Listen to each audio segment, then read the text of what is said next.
Mighty Tor!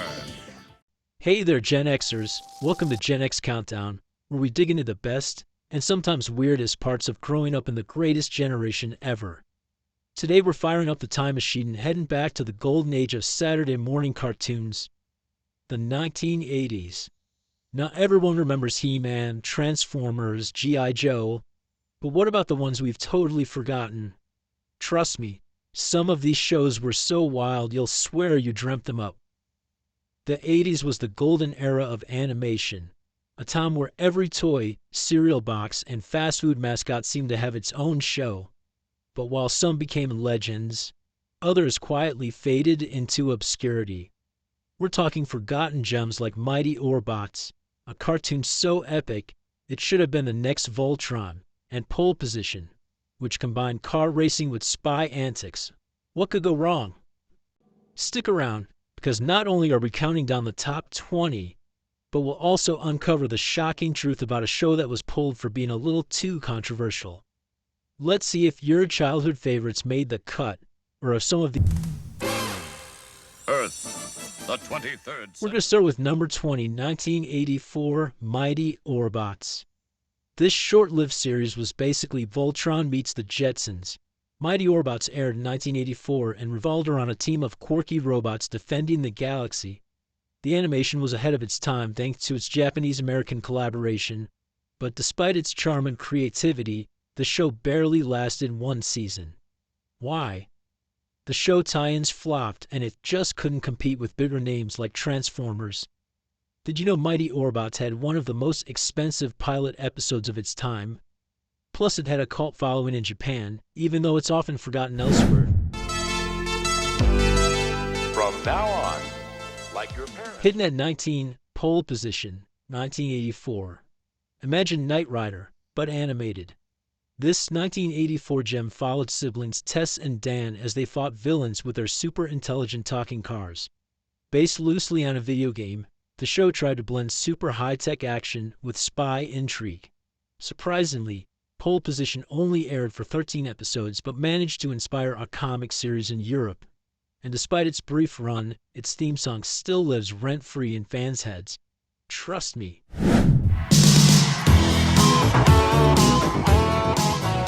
Number 18, Galaxy High School.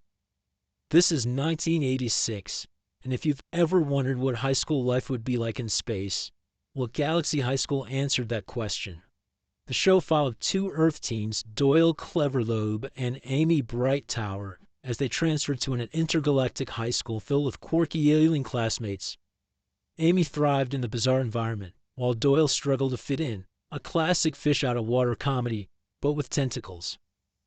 Did you know Galaxy High School was created by Chris Columbus, the filmmaker behind Home Alone and Harry Potter?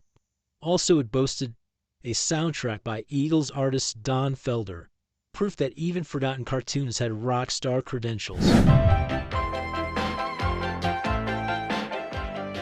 Here's number 17. In 1985 brought us the WUZZLES. In 1985, Disney tried to make the WUZZLES the next big thing, but it fizzled out fast. This show featured adorable animal hybrids like Bumble Lion, a bumblebee lion, and Butter Bear, a butterfly bear, not butter, and a bear.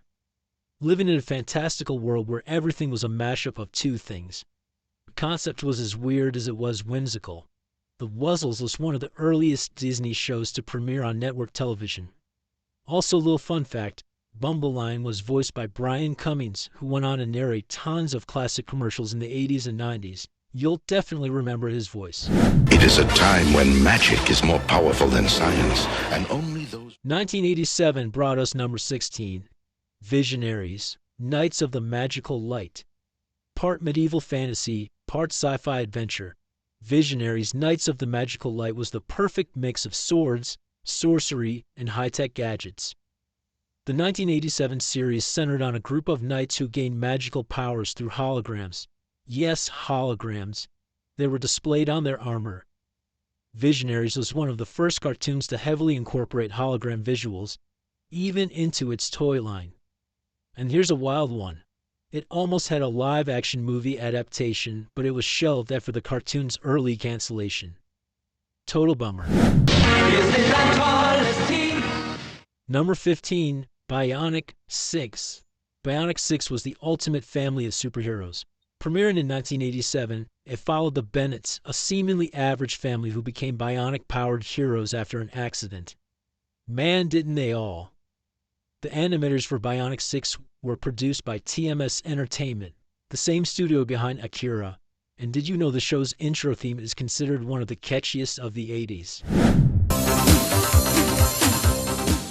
Number 14, and this intro song and every image in it is imprinted in my brain. Kid Video, 1984.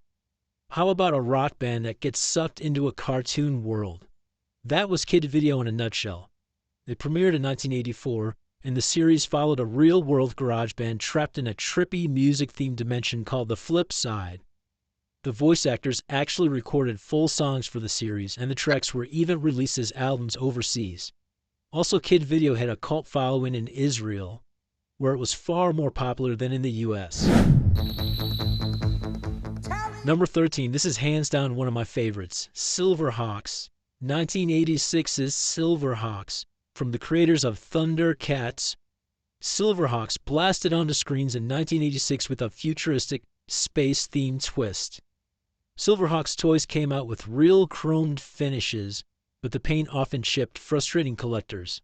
Also, the series introduced one of the earliest African-American superheroes in animated TV, the character Hot Wing. And that seems super problematic today. Storm night, when a bolt of lightning forced me off the road. Number 12, and this is probably hands down the weirdest premise for a cartoon ever. And that's saying something. Turbo Teen from 1984. If you thought Transformers was wild, Turbo Teen turned things up a notch. Hell, Turbo Teen turned things up 100 notches. This 1984 cartoon followed Brett Matthews, a teenager who could literally transform into a car whenever he was exposed to heat.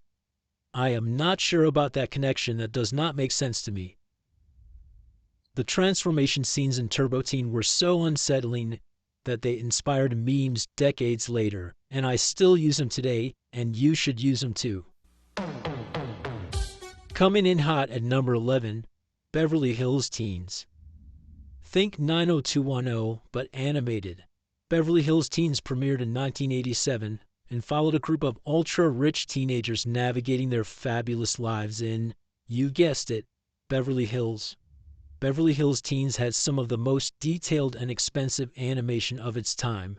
You wouldn't know it to look at it. It does not look like a great cartoon.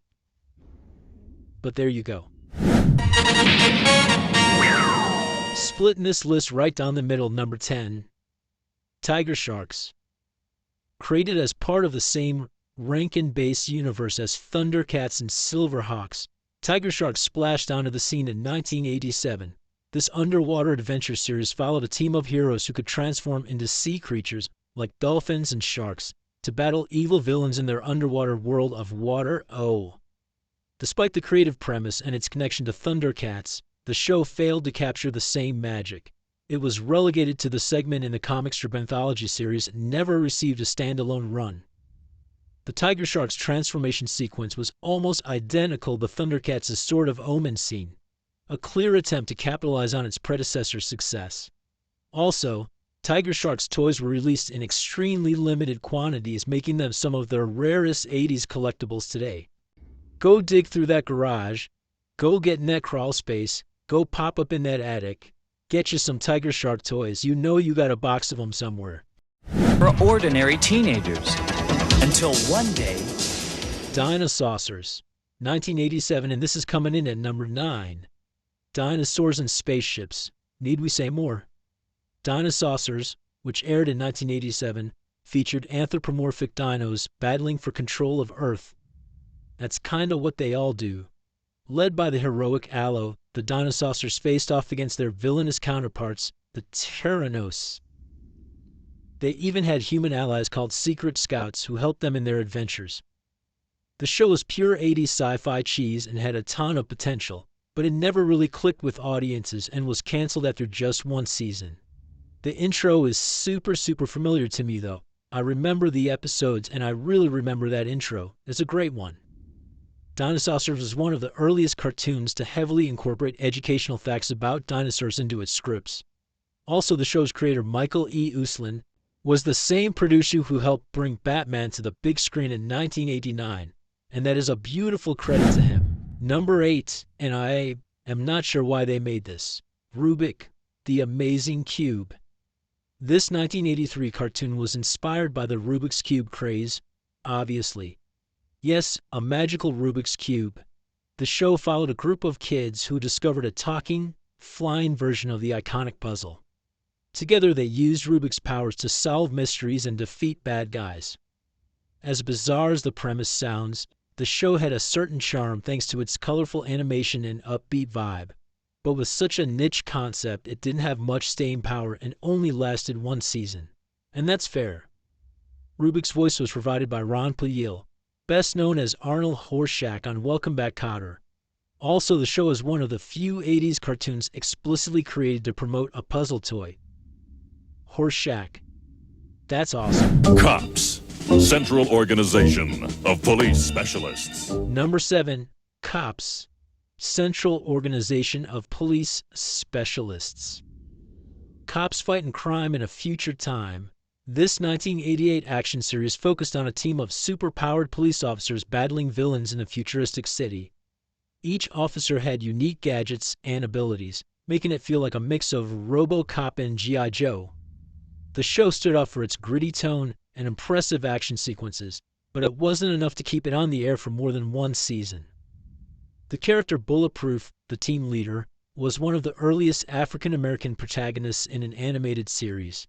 Also, Cops toys included mini-comics that expanded on the show's storyline.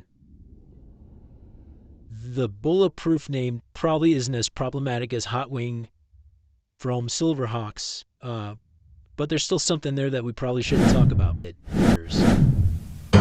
The original voice of Peter Venkman was replaced after Bill Murray reportedly disliked his portrayal. Surrender or pay the consequences. I don't ever recall seeing this one as a kid.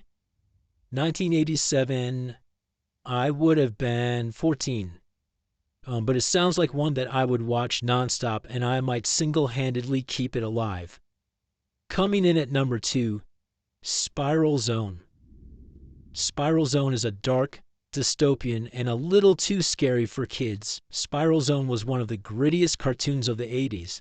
Look, man, that is my jam. Premiered in 1987, it told the story of a world overtaken by the sinister overlord who infected entire cities with a mind-controlling plague. Only a team of elite soldiers called the Zone Riders could resist his control. With its serious tone and post-apocalyptic setting, Spiral Zone felt more like a sci-fi movie than a kid's cartoon. Spiral Zone was one of the few cartoons of its era to feature a genuinely bleak ending in its comic book spin-offs. Also, its toys were banned in some countries due to their unsettling appearance. Please, in the comments, tell me where I can get these toys. I'm gonna after this, I'm searching for pictures, I'm telling you. Oh, that's exhausting. And there you have it. 20 forgotten cartoons from the 80s. Isn't it amazing how some of these shows were so ambitious yet barely left a blip on pop culture's radar? For me, the most surprising discovery was how Mighty Orbots was canceled due to legal issues with toy companies, a fate that sadly robbed comments.